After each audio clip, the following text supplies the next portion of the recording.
officials like Kevin Kane, who has given his life, really his entire professional career and his life, to law enforcement. And I am very proud to be with you today because you are at the forefront of really a growing movement. It has been growing for the last 25 years of caring about the individuals who are impacted by the crimes that receive so much publicity, and yet we often forget about the victims and their families.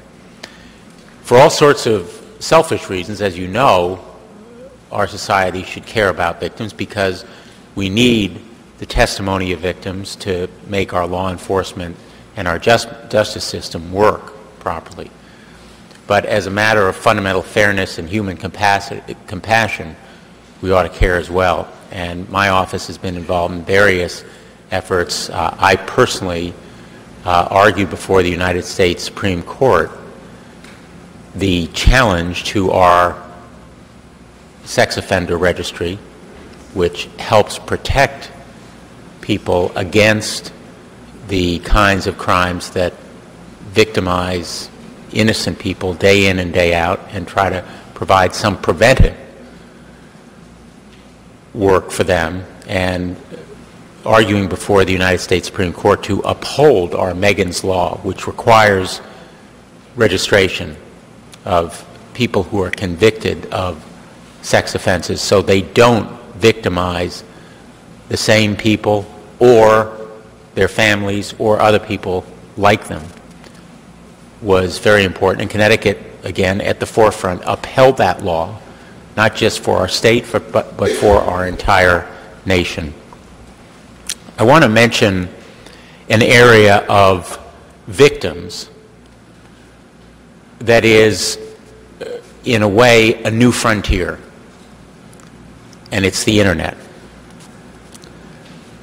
Kevin mentioned earlier how some information really should be kept private.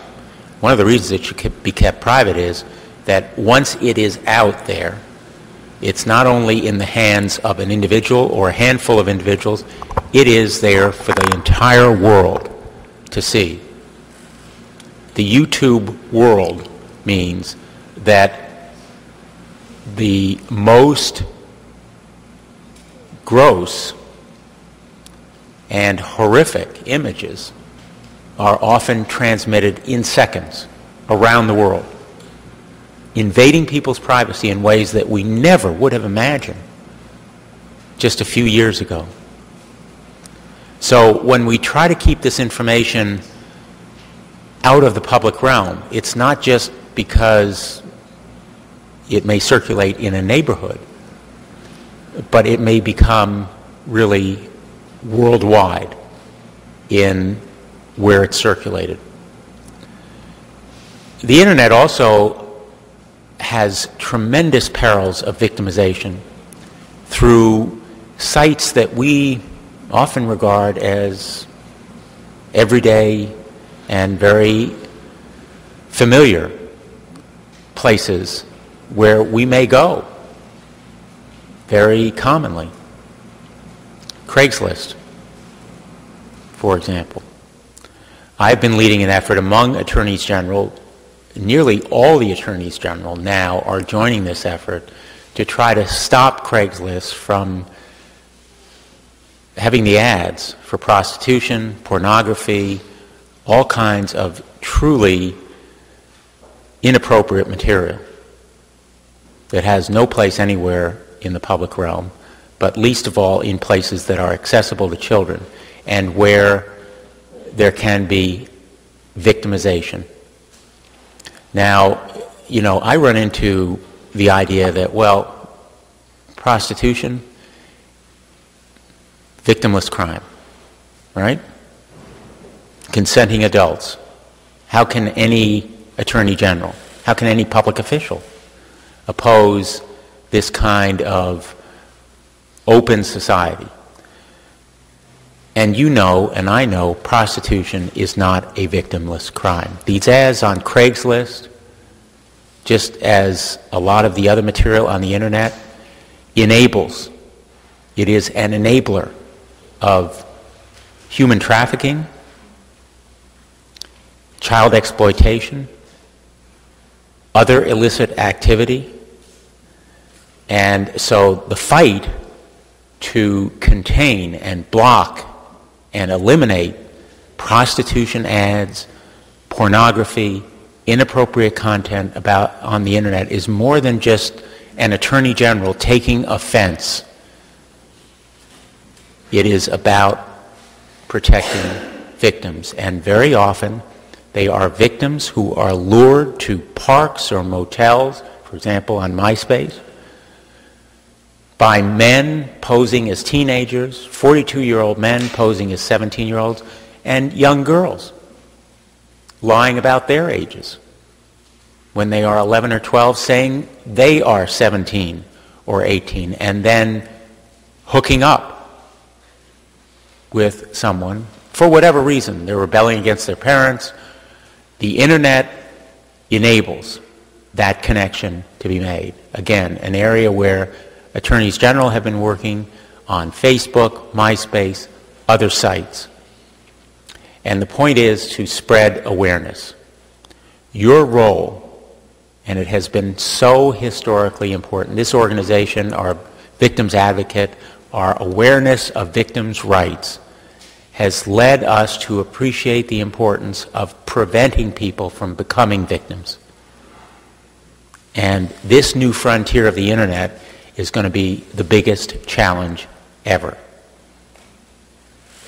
because it is so anonymous. People can lie about anything and everything. And we've developed means of tracking and tracing them. But that will not prevent a young person from becoming a victim, a woman from being victimized by brutality, as happened in Boston.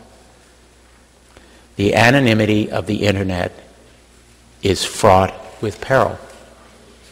And so we need to spread that awareness to parents, particularly to parents, because they will always be the first and last line of defense.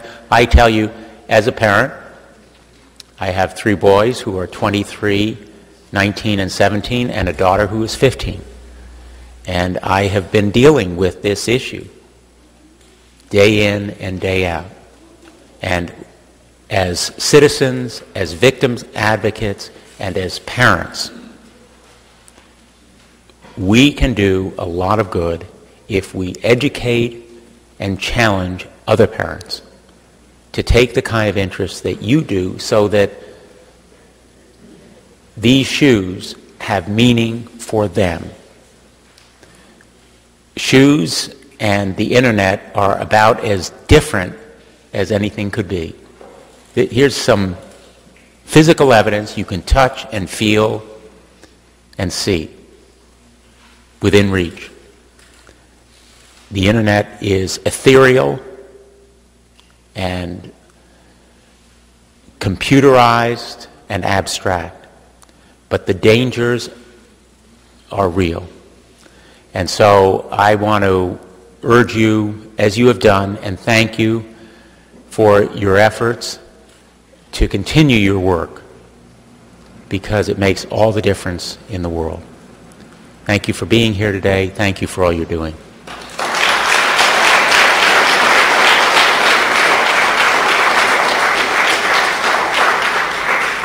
Thank you, Attorney General Blumenthal. The next speaker we have is Acting Chief of Police for Bridgeport, Joseph Gaudet. Joseph Gaudet has been on the police force since 1983. He comes from a family of police officers that include his father, his grandfather, and his sister. He was born in Bridgeport here, and I'd like to help welcome him.